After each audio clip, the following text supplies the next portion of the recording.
Well, hey everybody, welcome back to the channel. Today we're going to talk about something that I have wanted for almost 40 years, and that is the Nintendo Entertainment System.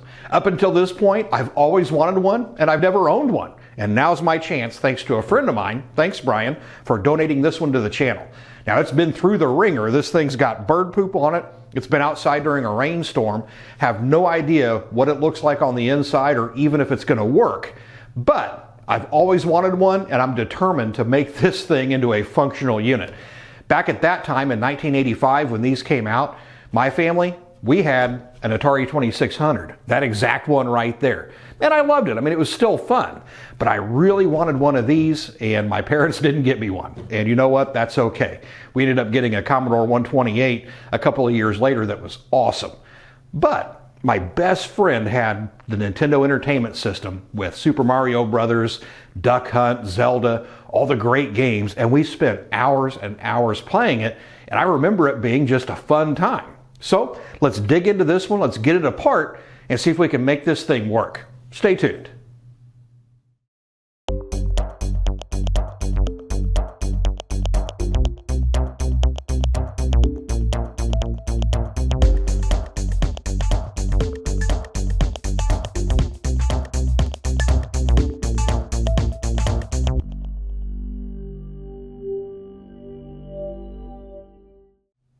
Now this should be pretty easy to get into. From what I've been told, there are about 6 screws on the bottom. It comes apart, and then we can get a look on the inside. So let's get started with that. We'll get this thing turned over and get these screws out.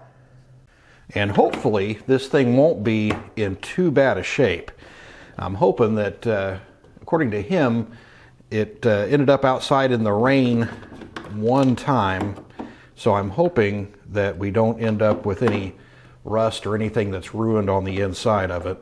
That would really be a bummer because I'm super excited about this thing. In fact, I went ahead and I got a little bit too excited and went ahead and bought a power supply, a couple of games, some controllers. That one's not wanting to come out. And everything that I'm going to need to try to power this thing up. So I'm going to be really disappointed if we get through this entire process and it doesn't work. But I'm going to do whatever we have to do with this thing to get it to work. This is a day that is almost 40 years in the making for me. So I'm not going to let that go to waste. But it's interesting, you know, this was introduced back in 1985 in the US. I think it was 1983 in Japan. But when it was introduced in the US, it was, I think, $179. Which doesn't sound too bad to us now, but if we do the math, that's about 500 bucks.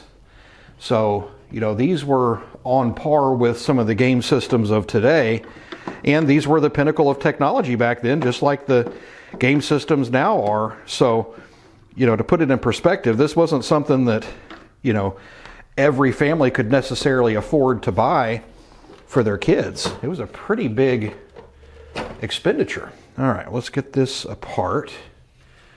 All right, so let's look here. The inside of the top doesn't look too bad. A little bit of dust. Handle that, but oof. Yeah, this here, well, there's some surface rust on stuff. It's a little dusty in there. Let's go ahead and get this cover off. Should just be a few more screws. And we can take the cover off of the slot. You know, these actually used a variant. They used a Rico processor, but it was actually a variant of the MOS Technologies 6502, which, among other things, was the processor that made the Commodore 64 an amazing home computer. So it has the right processor in it, that's for sure. I think there was a different variation for PAL and a different variation for NTSC, but they were both variants of that 6502, which I didn't, at the time, I didn't know that as a kid. I just thought this thing was superior in every way, and come to find out, not as much RAM, same processor, It's just the way they treated the stuff a little bit differently. I think we got one more screw there that I forgot. Also, from what I understand, the sound generator in this isn't nearly as good as the SID chip in a C64. All right, let's see here. So there's our cartridge slot. Looks like we got a few screws to remove on that too. Get this taken out.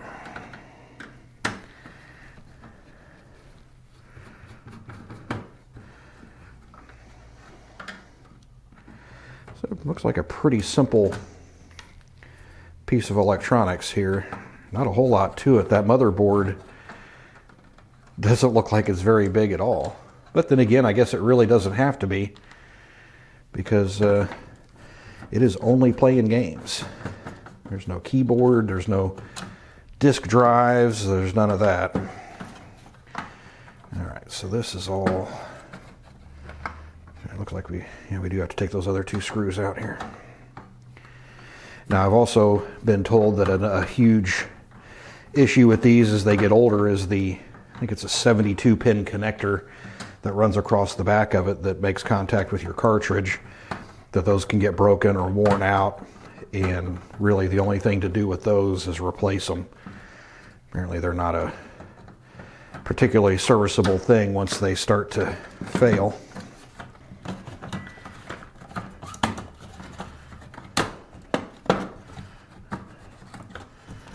There we go. Just got to hold your mouth just right. Okay. So there's our board. What do we have holding this in here?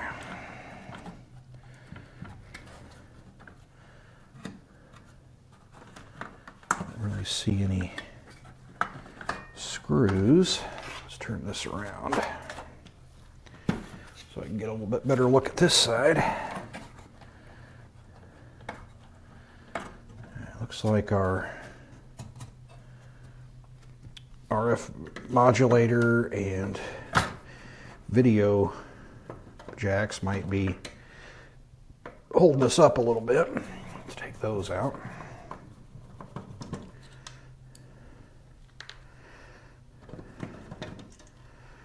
There we go.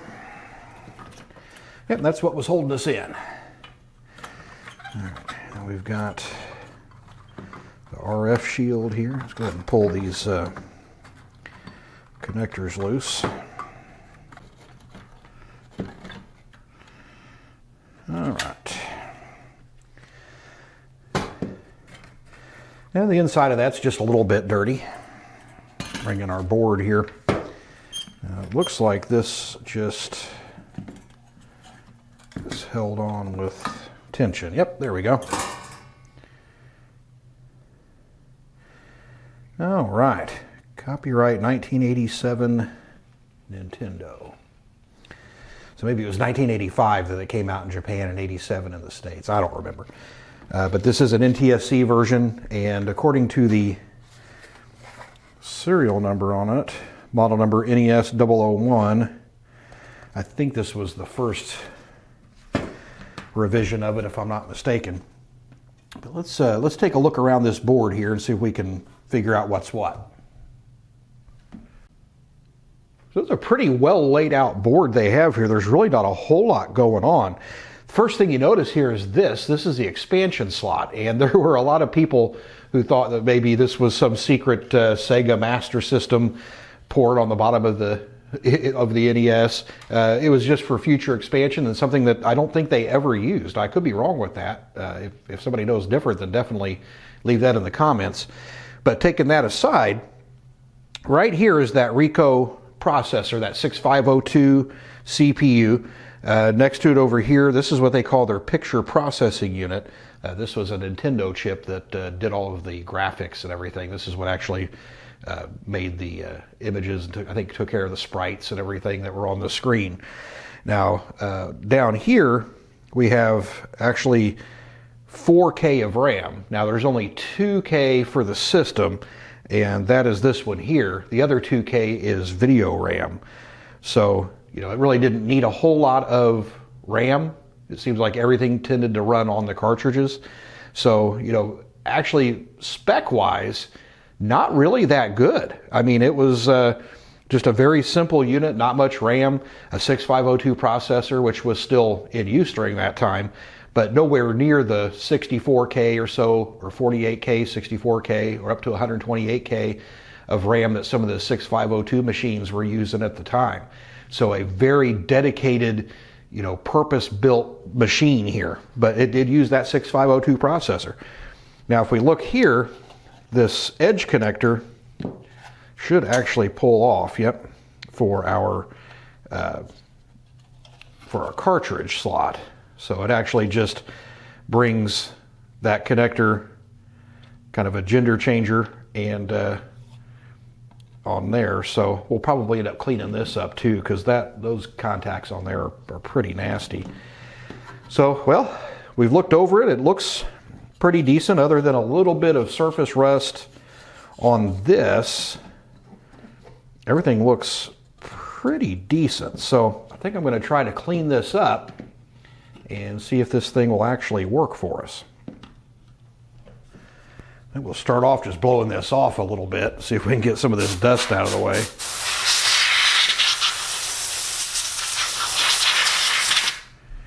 Because there's mainly dust and grime. All right. So now, I say we probably need to give it a little bit of a spray with some contact cleaner on those.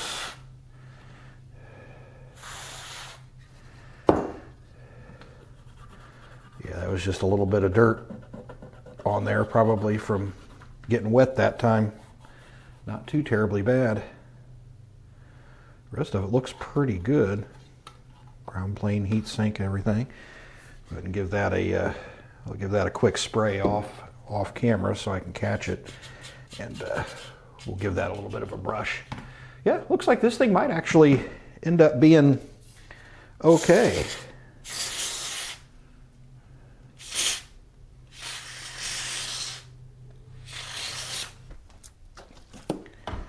All right, well, let's start on the nasty case. Give a quick blowout here. And yeah, I know there's better things to use than the compressed duster, but yeah, it is so handy. Give that a quick wipe down. There's not much really dirt-wise in there. There's just those few cobwebs. This is the really nasty part. The bird poop has got to go. Get some nice cleaner on here. I hope that the majority of that will wipe off. I really don't want to touch it. Actually, it is cleaning up pretty good so far. It's actually the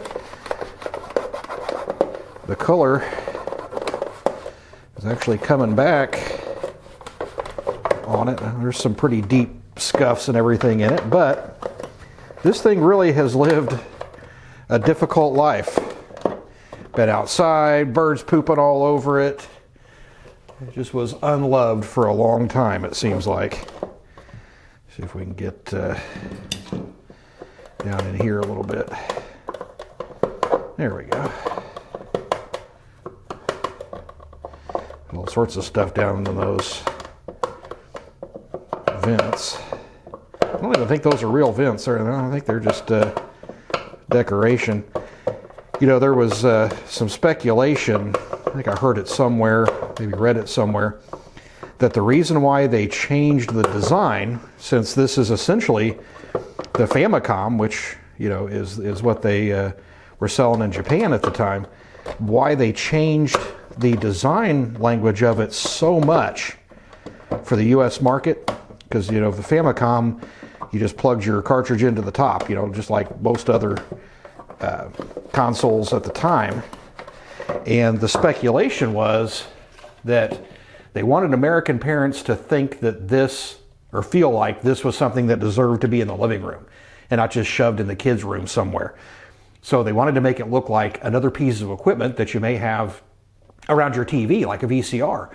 So they did the front-loading look on it so that it actually fit more with the aesthetic of an American living room. I thought that was just kind of a neat little tidbit on these that, it makes sense. The marketing people have to figure out ways to convince parents that they should buy their kids something that they're going to sit in front of the TV and veg out with for hours at a time instead of playing outside. And we've kind of seen what that's gotten us, haven't we? But yeah, those are some pretty deep scratches on it.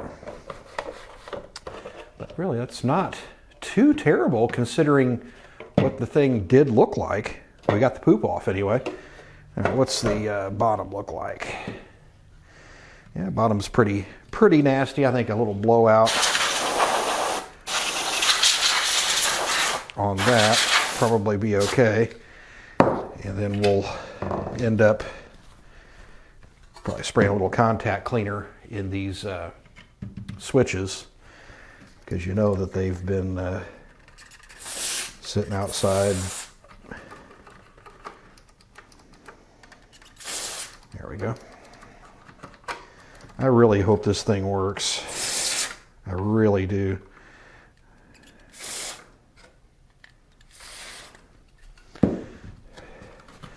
Quick wipe down in here before we put stuff back. No, I'm not going to do a full restoration on this. There are nicer examples of these that are available, dime a dozen still, that if I were going to do a full restoration, I would probably start with one that's in a little bit better shape. I just want to get this working so I can finally play one again after all these years. All right, so there's that. And a quick wipe down of our cartridge slot. It was actually, I think, probably the cleanest part in this whole thing. All right, well, I think I'm going to go ahead and get this put back together. You guys probably don't want to sit through that. So I'm going to get this put together, and then we'll see what we ended up with. Now, as I'm getting the rest of these screws in here, it actually reminded me of something. Nintendo put their customer service and warranty repair phone number on the bottom of this. Well, we actually called it just to see if it was still an active number or if some other business had it now.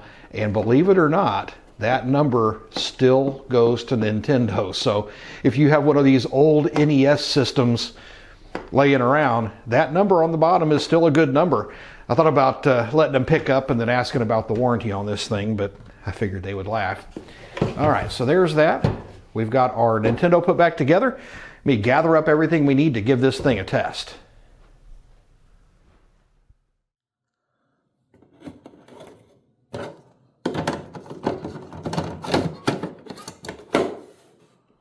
All right, moment of truth. Is it going to work? It's working. All right, cool. All right, so bear with me because I was never good at this as a kid either. And it's been almost 40 years since I've played this. But yeah, sound sounds like it's working. Controller's working. All right, bear with me here. Let's see if we can get some Super Mario Brothers action going. If I can get my old fingers to work. And looking sideways too. Yeah, looking at an angle doesn't work too well. But it does, controller seems to work fine. Sounds good. All right, let's just make sure. I mean, if Super Mario works, Duck Hunt should work too. Yep, and that's exactly like I remember it. Well, now I'll have to hook up the light gun and give this one a shot too, the zapper, I think they called it. Well, for today, I think that's all I've got. I was just happy to get this old, nasty Nintendo system working. I'm glad that we were able to save it from the landfill, really. So I think now all I have to do is get off of here, take 3 or 4 hours, and play some Super Mario Brothers and Duck Hunt. Now, if you guys have memories of this system, these games from your childhood or even adulthood, leave them down in the comments. I love hearing from each and every one of you. But I think that's all I've got for now. I'm going to hop off of here and enjoy some old games. This has been Vintage Electronics Channel. Appreciate you watching, and happy playing.